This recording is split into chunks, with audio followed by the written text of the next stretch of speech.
Have you heard about this personal and professional podcast? Coaching in Session with your host, Michael Reardon.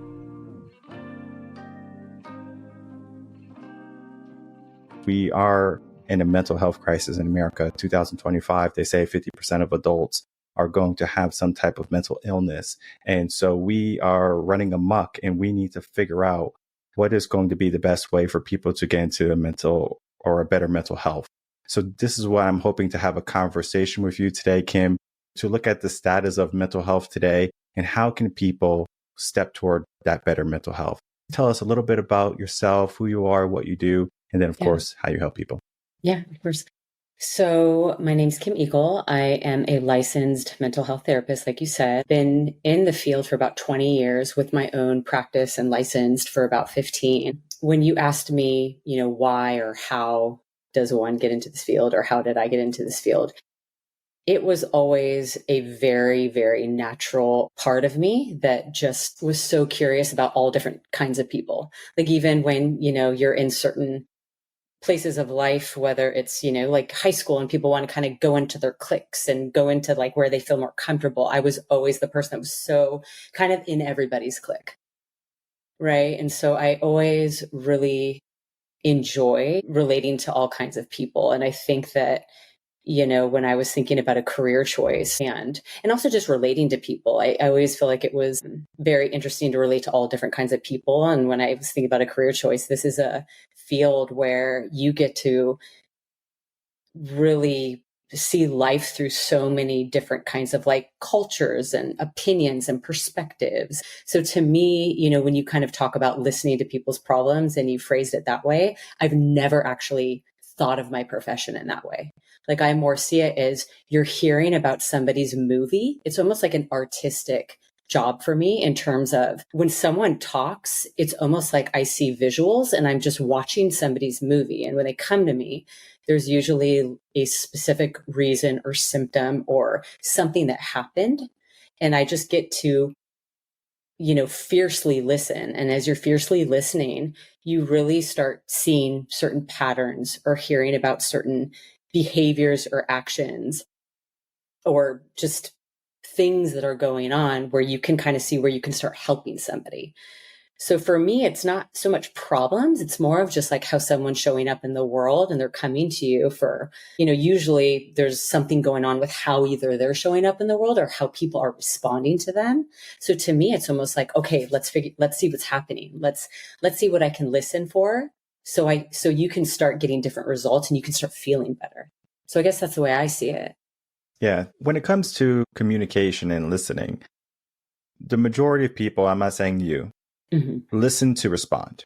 Sure. But in the work that you do, it seems like you listen to understand, where you're trying to understand them, like, where they're coming from. And then, as you said, to look at the areas where maybe we can make things a little bit better, like looking at their blind spots and saying, what if we did this instead?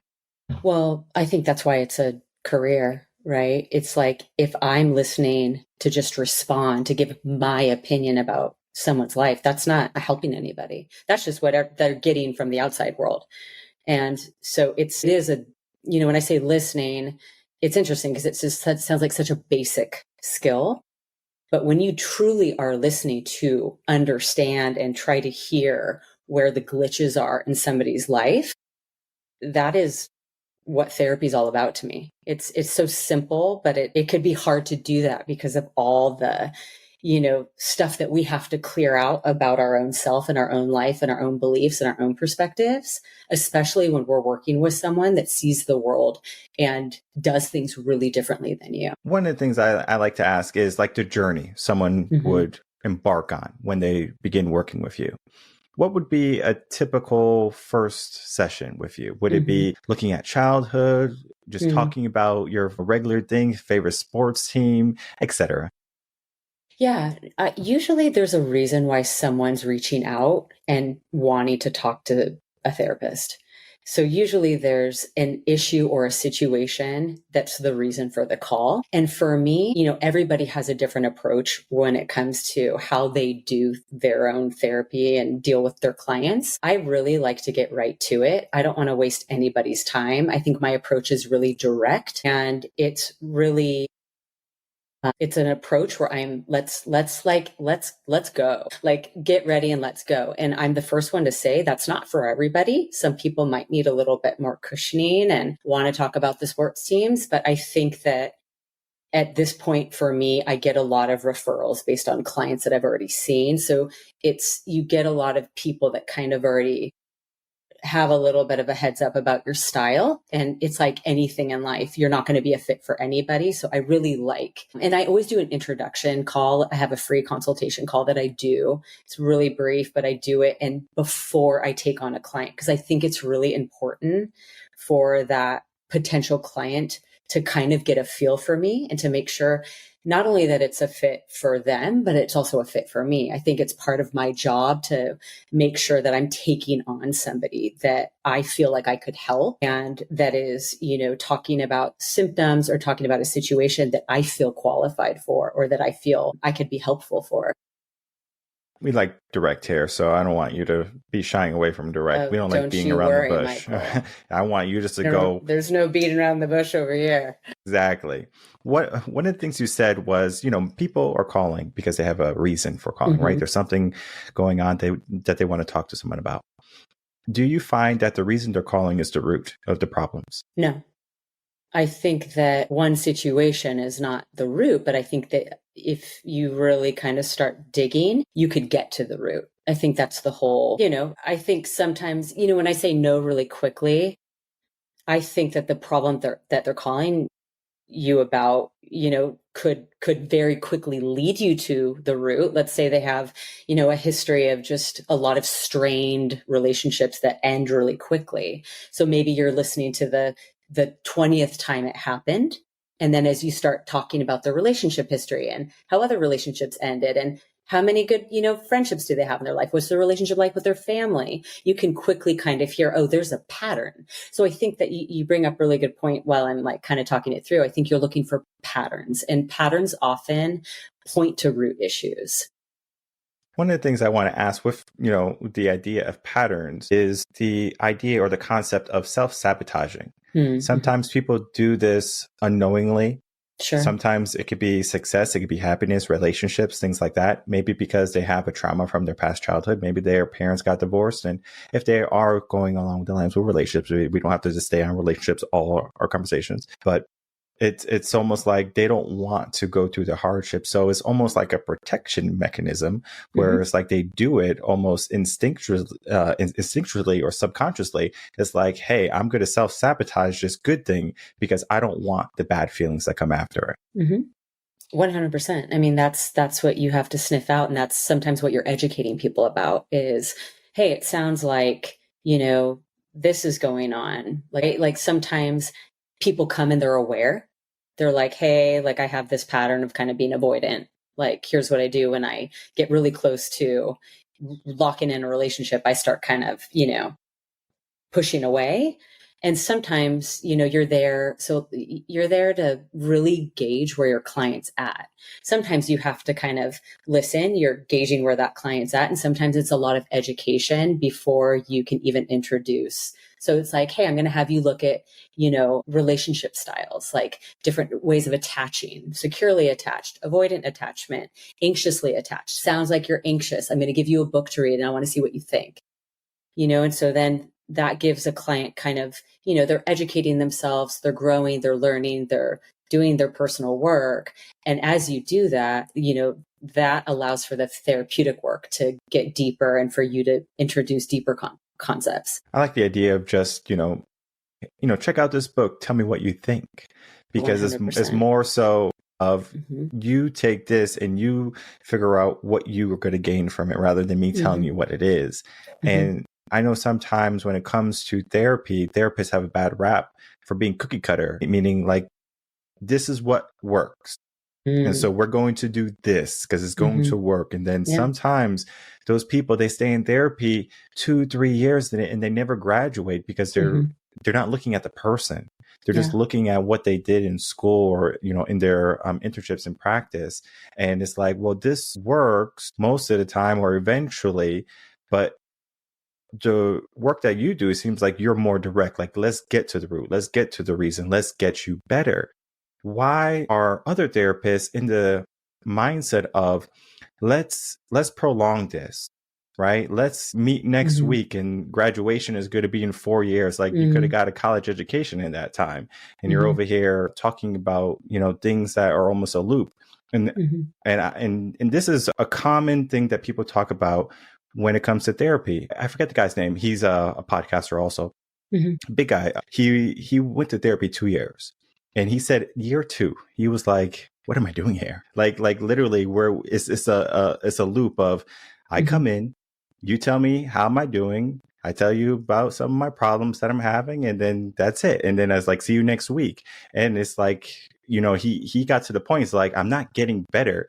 I was just ruminating on the bad things in my life. He's like, I want to look at the good things. And so, like the work that you do, I know you don't do that. So, I want you to really dive in and lean into like, how are you different than other therapists? Yeah, I got you. Well, what I can't answer is why other therapists do that. I don't know. I could tell you 100% right now, and I think this is almost kind of a controversial thing to say, but I do not think talk therapy is for everybody. I think for a certain kind of person, it's actually a little bit dangerous, because if you're wired to really think deeply and you have an issue with rumination and just twisting things around and around, if you get, even having certain conversations where people start kind of being like, why do you think you do that? Why do you think it's not healthy? I think there's so many times where, I tell people, you know what, sounds like you need to have fun. You actually just need to go, maybe go on a vacation, take the money that you would spend for me, go on a vacation, go have fun. You need to go have fun. Right. And so, I cannot say how much. That's why I think I really love having kind of the whole body wellness as my anchor for how I do my work, because I think that physical, for me personally, I will be straight up, talk therapy is not for me.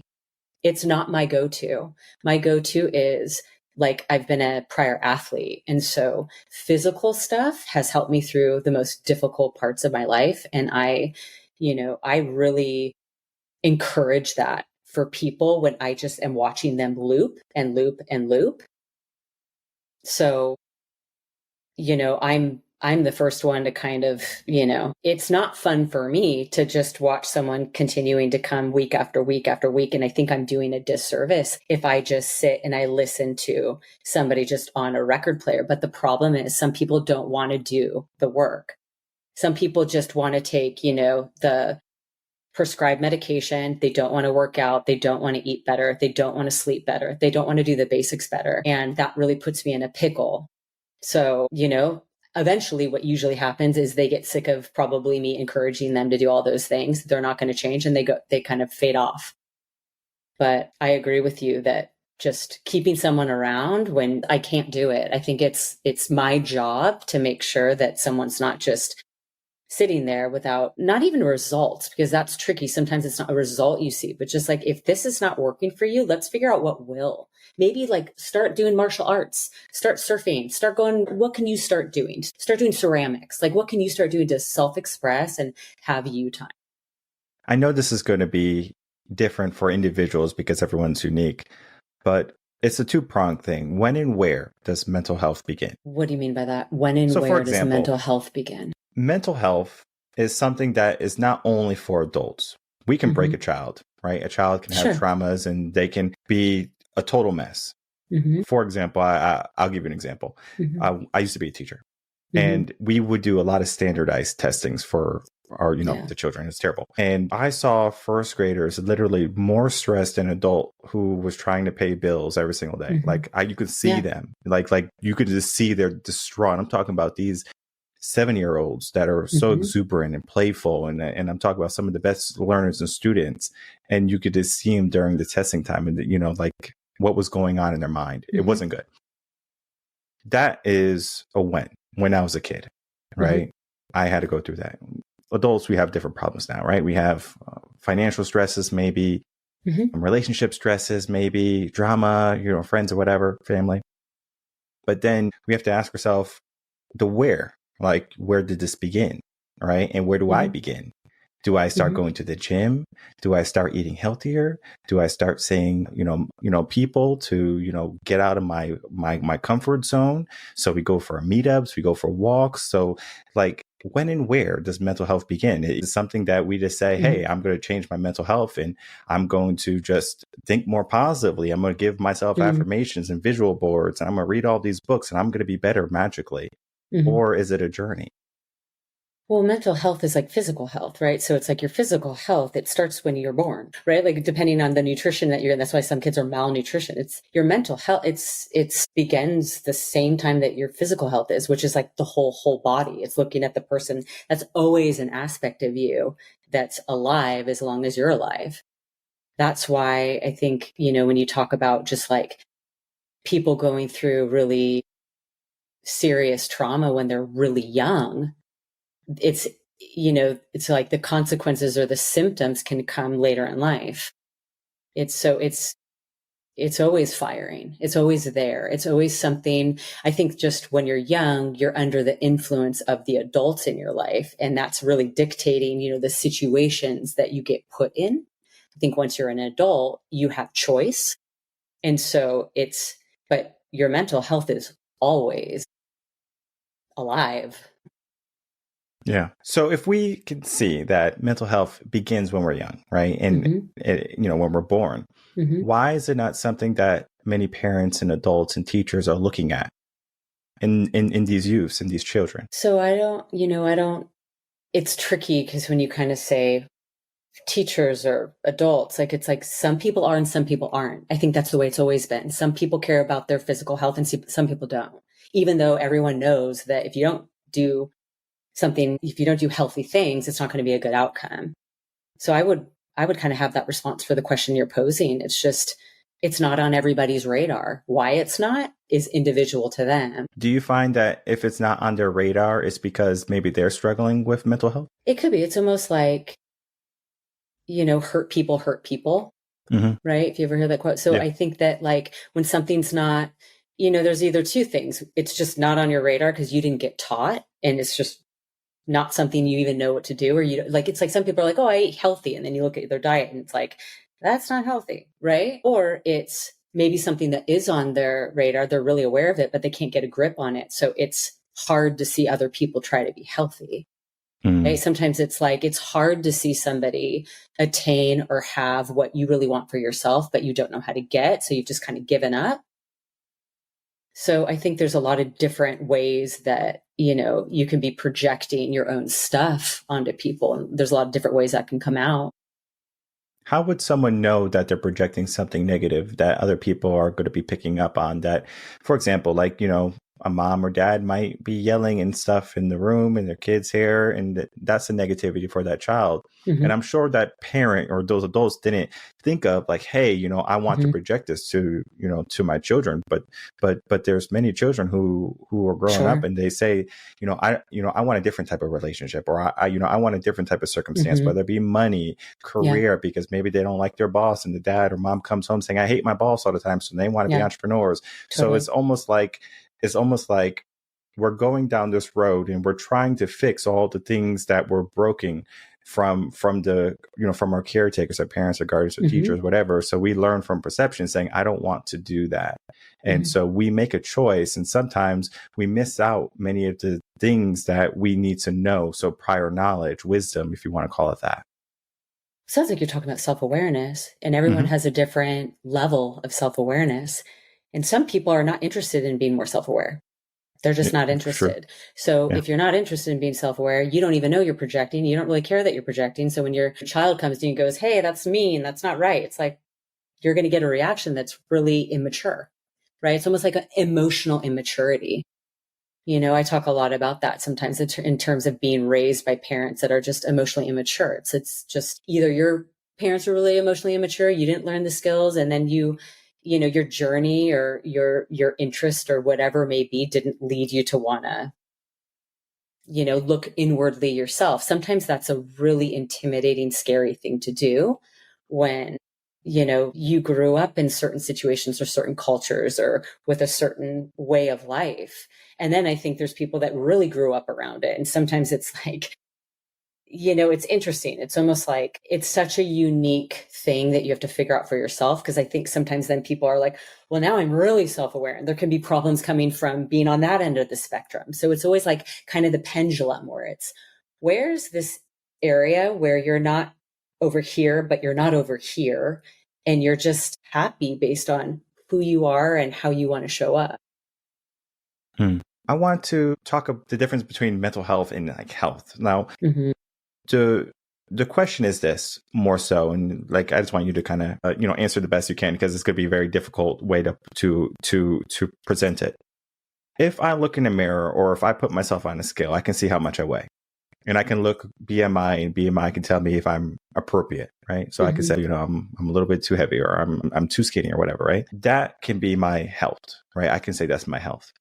But there can also be a proponent to mental, where I'm looking at that as I'm fat, I'm obese, I'm a slob, right? So if I look in the mirror, I don't necessarily see those pounds anymore. I'm looking in the mirror and I see someone I'm disgusted with, and I'm like, and this is a pattern now, where I'm constantly doing this, and it's like now I'm harming myself almost.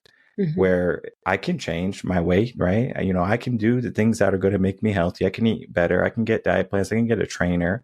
But it seems like that mental damage is often worse than the physical damage, even though the physical damage is almost passive most of the times. I can go to McDonald's because it's a habit. After work, I go to McDonald's, or I go to Burger King, or wherever, right?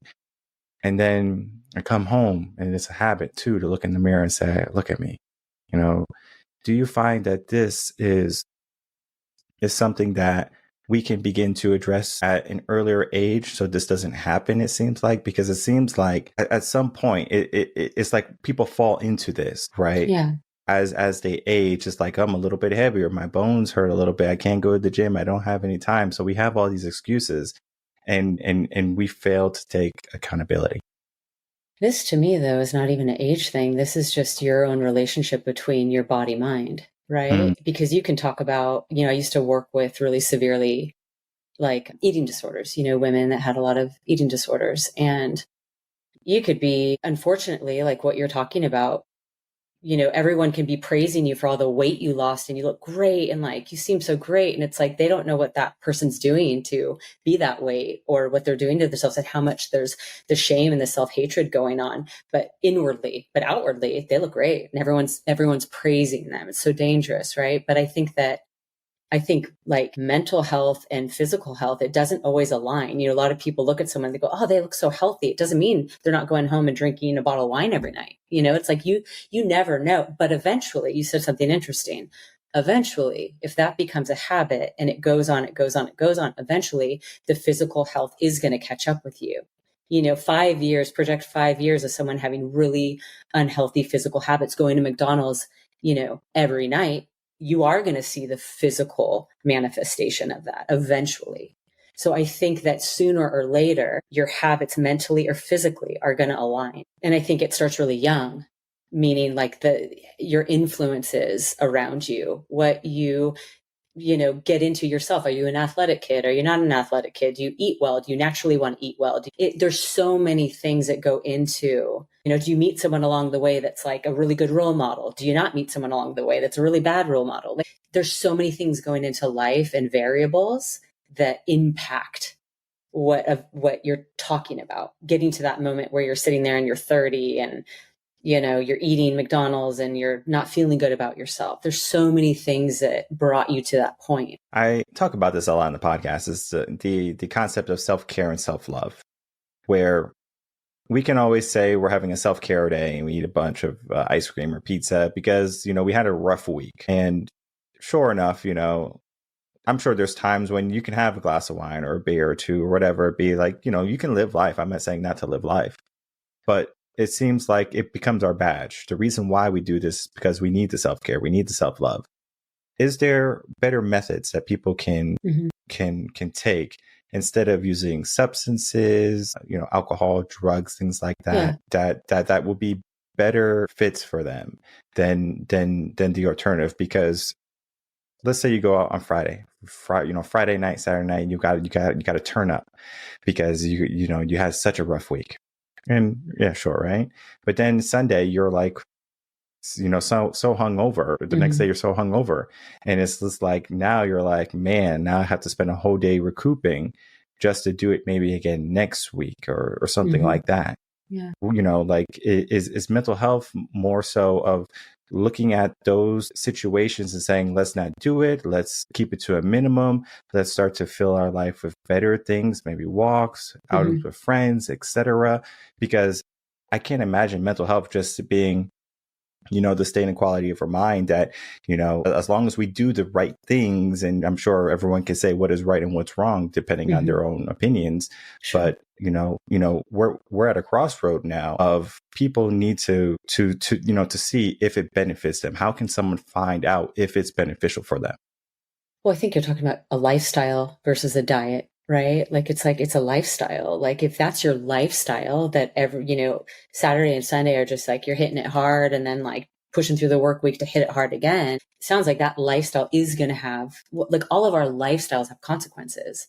No matter what you pick, you're living a lifestyle, whether it's a healthy one, a not healthy one. And I think it's for everybody. This is part of the self-awareness piece.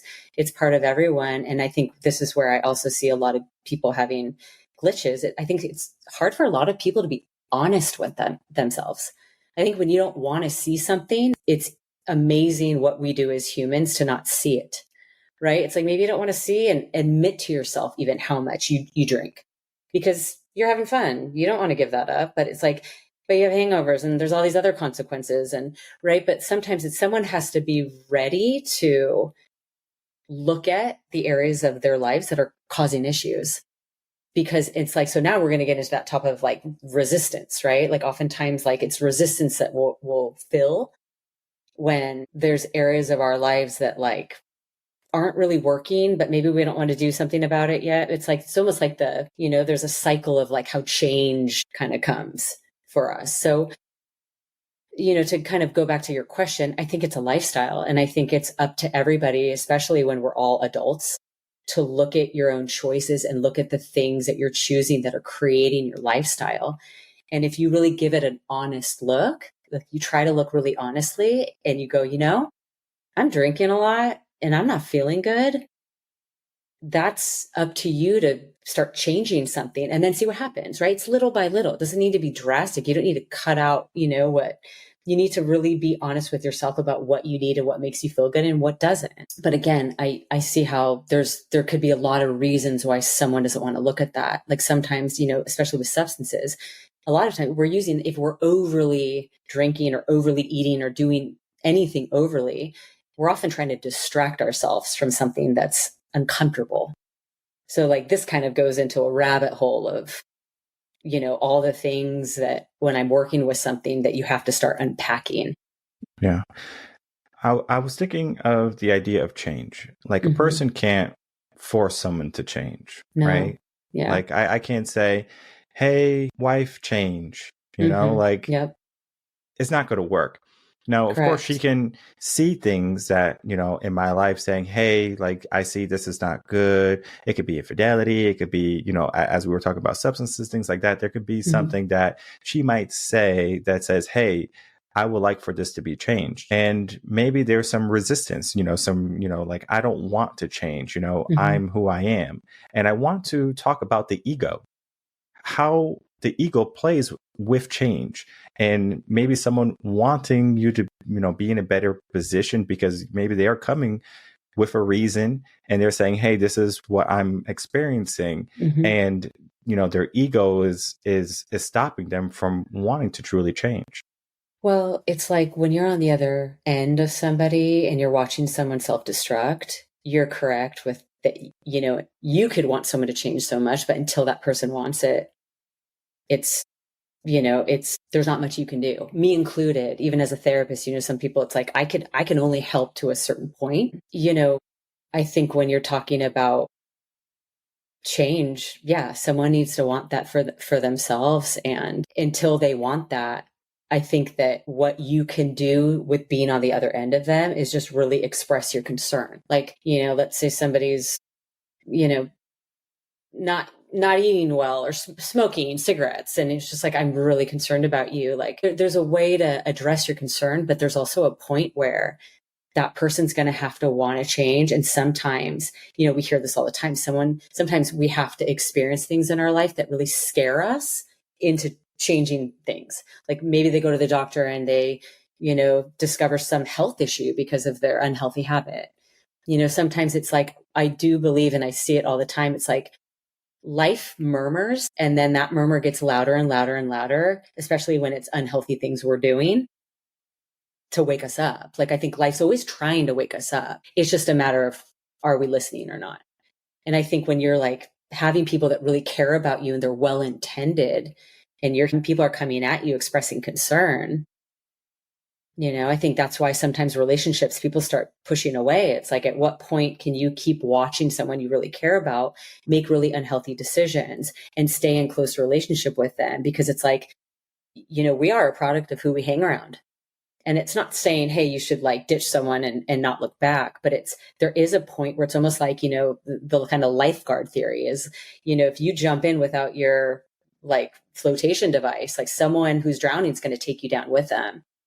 So I think it's this fine balance of like, you express concern and you try to help, but like, it's also being really mindful of how you can't help somebody that doesn't want help.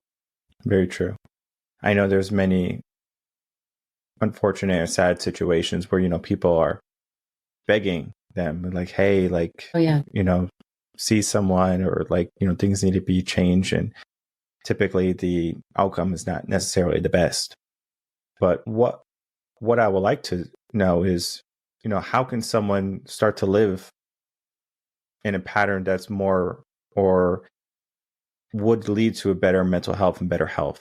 For me, I'll go first. So, maybe give some examples. I don't know. Yeah, cool. I like to go to the gym. I like to go to the gym 4 to 5 times a week. I like to play with my kids as much as I can. I don't care. If I have something that needs to be done, if the kids want to play, I play with them, because I understand something, that I am not going to get this for long, right? Mm-hmm. They're going to grow up before I know it. I'm going to say, dang, I missed that. Did I pay attention? So I'm not so much worried about, the money right now. It doesn't matter. Like, we're good. Lifestyle is exactly what I want it to be right now.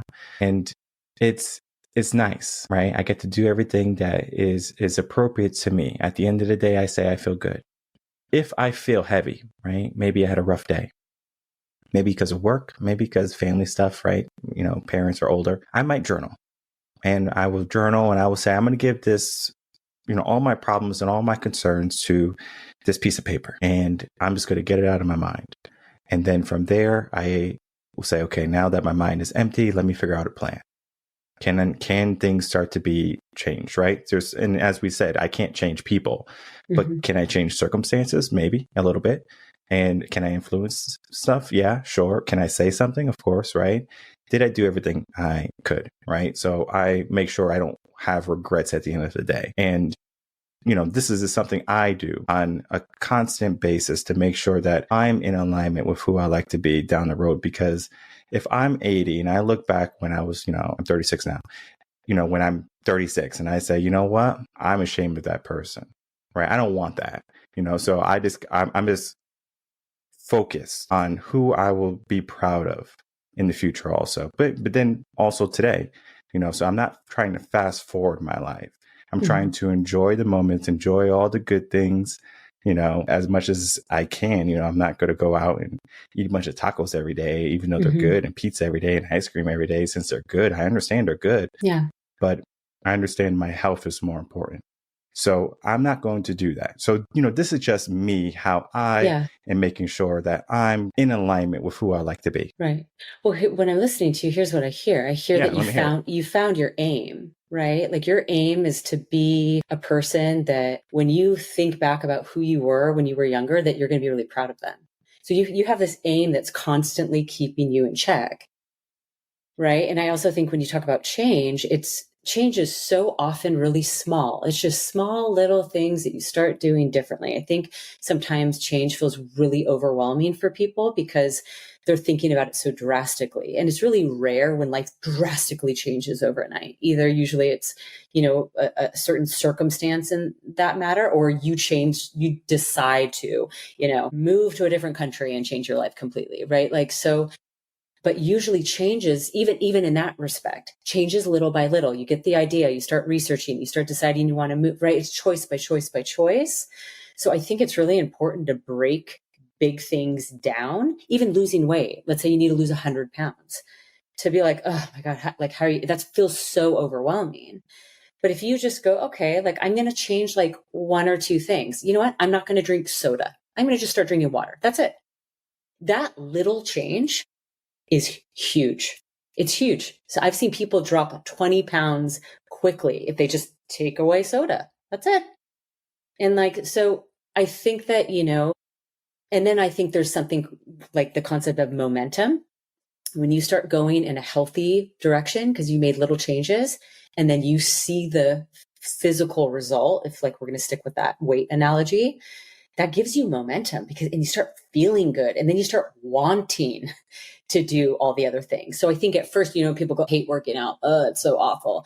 At first, you're going to have to get through that thing again, resistance, right? It's like, we're always going to have resistance toward change because that's human nature. But I think when you kind of catch on the momentum train and you see, and you start feeling really good because you're doing those little things differently, that's what pushes momentum. And then once you catch momentum, now you've got this wind pushing you, and it doesn't feel so hard anymore. It kind of actually is like you almost get a second wind where it's like, this is great. I want to go in this direction. If someone made me go back to that direction, I'd say no. It's a little mini rundown on a change, because I think it's that's obviously there's so much more to it, but just breaking any big thing down into smaller parts so you can wrap your head around it and just kind of see what's in front of you could be helpful. What would be like 2 or 3 examples of building momentum? So for people who are saying, okay, I like the idea of momentum, what would that be for them? For everyone, it's different, right? But it's like, and I think that momentum's not something that you build. It's something that happens, right? Like, it's like you get the courage to just dig your heels down and get some mental grit and strength and do that thing that truly you need to do to be healthier. And then, you push yourself to wake up really early, even though you don't want to, and you go to the gym for X amount of days in a row. And eventually, when you jump on the scale, or you just put on some jeans and you go, you know what? These are looser and I feel better. That's momentum. Then you're like, you know what? I'm going to keep going to the gym. This is really working. You know what? While I'm at it, I'm going to also like cut out eating 5 cookies every night, and I'm just going to eat 1. You're right. So and then you make another change, and then momentum, something that happens. I think it's the result of doing something differently, positive, and creates a positive result. And then you just have this like natural like path that gets kind of, curated, that you want to go down. It's almost like you don't have to force yourself anymore. The resistance lowers and the momentum goes up. Motivation is similar to momentum. For example, New Year's, a lot of people have the momentum, they have the motivation, and maybe they do really good. I'm sure you probably see memes of, how the gyms are on December 31st, no one there. January 1st, there's a whole slew of people there. And then come February 1st, there's not as many people there again. So it's kind of like we give ourselves a momentum to change. And then it's like going back to one of the things I said earlier, like we self-sabotage. It's like, we have the good thing going for us, but then we don't keep it up. Like I'm not asking for a trick or anything, but, like, is there something that people can focus on, a practice? It could be journaling, it could be meditation, yoga. I did Bikram for 2 years, and that was some of the best experiences I had in my life, because when I didn't want to do it, I still did it. And then after I did it, I felt so good that I did it. And I'm not saying that everyone has to be a yogi and everyone has to be, a gym goer and things like that. You figure out what works for you. Sure. I think we're talking about like discipline, right? To some degree. Yeah. We need to have discipline, right? That's what you're talking about. And it's like what discipline does is it makes us pushes us through doing things that we have resistance towards. I don't want to get up at 4 a.m., but you know what? I also want this. So I'm going to do it. I'm going to be more disciplined. So, and I also think when you talk about kind of like New Year's resolutions, I think that's a little bit of a trap because it can't possibly be true that everybody in the world is ready to make this huge change on January 1st. That's a very conventional way of thinking. I actually don't believe in, I believe in people at the right time for them deciding what kind of shifts and changes for positive that they want to make. But I don't think it needs to be January 1st every single year where people have to do that. You can do that anytime you want. And I think obviously it doesn't, it's like you have to really factor in where you're at, what kind of change it is that you want to make, and like what the right timing is for you, because you have to be ready to commit to, especially when it comes to, I hear a lot of people that like haven't been to the gym in 4 months, but then, on New Year's, they're going to go 7 days a week. And it's like, that's the worst idea ever. And that's not me not promoting, your physical health. That's me going, that's too much of a reach. Let's start with, you're going to go 1 day a week. So I think it's making realistic goals and doing it when you're really, truly ready to make a change. And that can't possibly be for everybody in the world on January 1st. So that's where that individual, awareness comes in. Yeah. I was reading a book. I forget the name. I'm going to have to put it in the video. But the book did some interesting research on the idea of new. So New Year's sparks something in the brain differently than a new week or a new day or a new month or whatever it be. You are 100% correct in saying it doesn't have to be a new year. It could be a new day. It could be a new week. It could be a new month, right? Just depending on you. But you have to train yourself to say it's a new day versus, I'm going to do it New Year's. Because many people, they just have a concept of, I don't mind waiting a little bit until New Year's, right? Procrastinate, right? It feels good, right? So they don't want to become disciplined. They don't want to do the work. They're putting it off to a later date. And the question I want to ask is, do you find that people who are struggling with mental health issues or, with their mental health, are they disciplined? Well, there's one thing I want to say before that. But the first thing is, it's like, when you really want to change, you want to change like now. Like when when you're ready for change and you really want to change something, and let's say, you're not going to wait 2 months prior to where it's January 1st to do that, because this is like your life. And that's 2 months of like being unhealthy right. So, but discipline, when you talk about that, I think that it's almost like a muscle that needs to be built. Sometimes we, start living a lifestyle of like, that's really undisciplined. And I think, just like a muscle, if you don't use it for 3 months, you have to work it back up.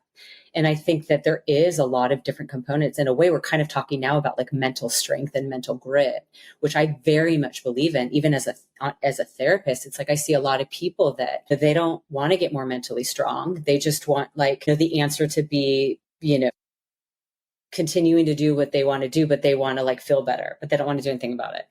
Right. So I think there is a huge aspect of being uncomfortable. Like if I could say the biggest thing that I see with people that are really, your ability to be uncomfortable in life really aligns with how big it can get, how big your life can get. That you kind of talked about it earlier of just, if you're just going to not be willing to like be that uncomfortable and you don't want to change your habits and you really don't want to do much about your circumstances because it's uncomfortable to do that. I think that being uncomfortable is something that I would really encourage everyone to look at. Like I know people that won't even travel to places that don't have air conditioning because that's too uncomfortable for them. And then, some people that like, so it's just our comfort level. And I think we live in a world today where it could be so comfortable. You don't have to go anywhere now. You can do anything. And I think that that's created a lot of problems because people don't have to build that mental grit, that mental strength muscle. Even being cold, it's like people don't want to be cold, but it's like, but when you're cold and like when you're uncomfortable, you have to like grow some grit. Like when you're in hard situations, when I think it's the hard things in life that make us grow. I think if we're not exposed to anything hard and we're never uncomfortable, I think I see that that's what's creating a lot of mental health issues. Like I say that grandly, that's a bigger conversation, but I see that a lot with not only the clients that come to see me, but just my experience of the world. No, I love that last part. It was exactly what I was looking for, because mental grit is so important when it comes to a person wanting to change, because a person who gets to that point where they want to change, guess what? They might not know the first step. They might say, you know what? Yeah. Let me ask around. Let me ask some friends. Let me go to Sure. Google. And sure enough, you're getting all these different answers, and they have literally hundreds, if not thousands, of things that they could possibly do. And it becomes overwhelming. Yeah, for sure. What I would tell these individuals is don't do it by yourself. Ask someone for, a professional that can be there to guide you along the way. And this is one of the things that I hope you can do, Kim, for, people, like to guide these people who are looking for change, who are calling you with a reason and they're trying to figure out solutions. Also, it's important. Yeah. For sure. And I also want to say this, like when I hear you talking, like I agree with you, like there's some people that need that like professional help, but sometimes change, it's just like, just do one thing differently. Just do one small thing differently. And it's not even about it being right. I see a lot of people get hooked on, well, I need to do the right thing. I need to move to the right city and I need to date the right guy and and it's like, no, you don't. You just need to do something different. So get out of your own way. That's what I mean about like overly like thinking and then you're stalling and then you're not making a change because you think there's a right. Like there is no right. There really isn't. It's just, if it's different and if that doesn't work, then try something different. Like I almost a lot of what I want to do sometimes is dumb things down. Right? That sounds so unprofessional, but I think that this field, I've watched it get really complicated, even with just like the theories and techniques and strategies. And there's like so much stuff going on in the field of mental health that sometimes I'm just trying to bring it back to really simple concepts, because let's not overcomplicate something, right? It's almost just like, how do you change? It's just like, do what Nike says. Just do it. Mm-hmm. Just do it. Just do something different. Make it this, it could be this small. No one will notice around you, but you know. And then do something different the next day and just see where that takes you. Mm-hmm. Well, Kim, you have been nothing but professional in here. The things you have been saying, I have loved every bit of it. And I know the work that you do with individuals is so profound. And, like, it doesn't have to be big, like, as you said, just do it, right? Begin somewhere. I know people, they get this idea of perfect, right? Like the perfect time, the perfect moment. And yeah, we just have to sometimes say, okay, I'm just going to take the step. And perfectly imperfect. Yeah. And that is life, right? We might not feel ready, but we still do it. I know when I was talking to people before I became a parent, I was like, I got to wait till a certain age before I have kids and things like that. And they were like, no, you don't. And they're like, no, you don't. They basically said you fall into your role.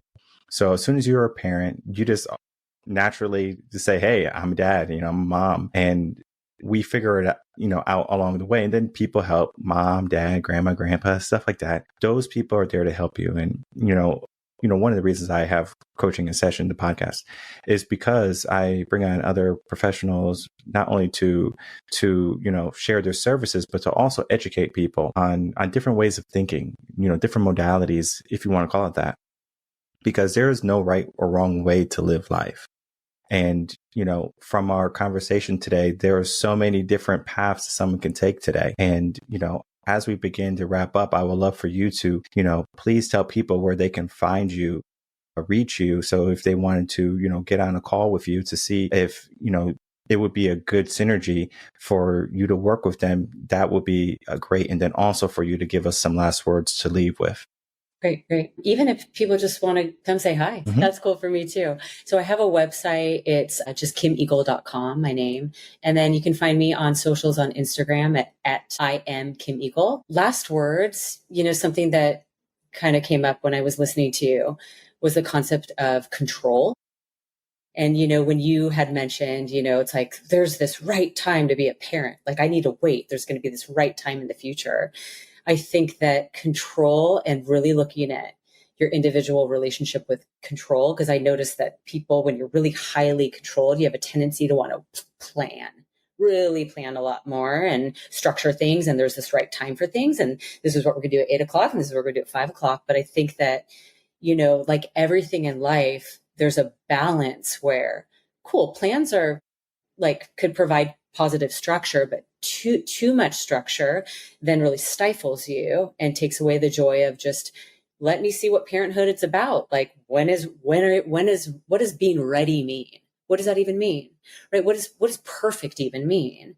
Right? So I think when you start kind of loosening up a little bit and allowing, like, realizing that there's other things at play besides just you and your plan, sometimes that gives you the trust to kind of let go a little bit more.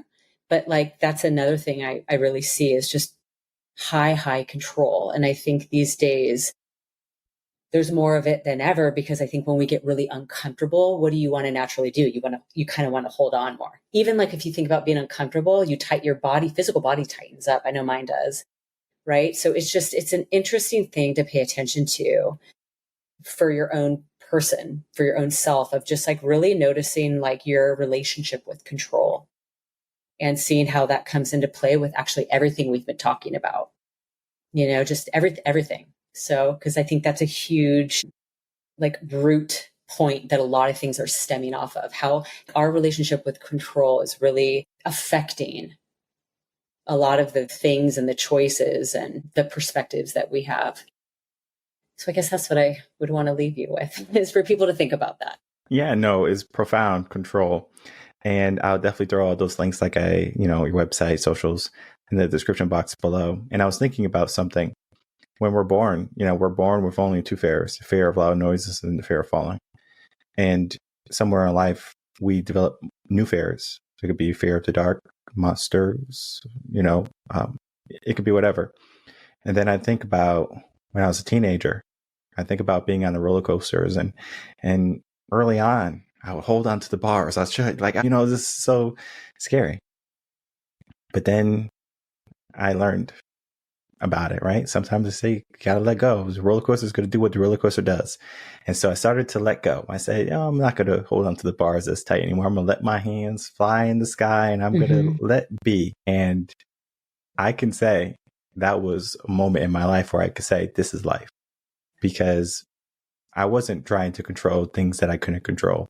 It was the momentum, if you want to, use the same words that we've been using, and it got me to the end.